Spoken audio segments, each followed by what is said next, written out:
Il-ħadd filgħodu fuq ir-radju tal-Partit Nazzjonalista l-kap tal-Oppożizzjoni kellu skiet li jtarrax fuq l-istorja ewlenija li ddominat fil-midja lokali dwar il-fatt li d-Deputat Nazzjonalista Jason Azzopardi kellu kamra mħallsa f'lukanda lussuża fil-Hilton ta' Tel Aviv fl-Iżrael.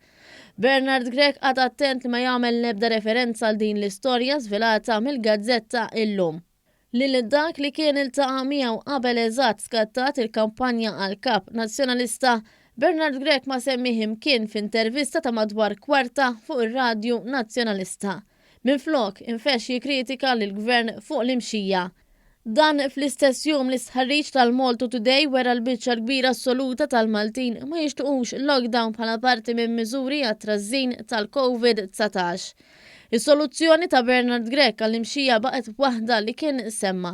Jiġifieri dik li jaħtar kumitat magħmul minn politiċi li jisservelja l-ħidma tas-Supretendent tas-Saħħa Pubblika, il-Professur Charmaine Gauci.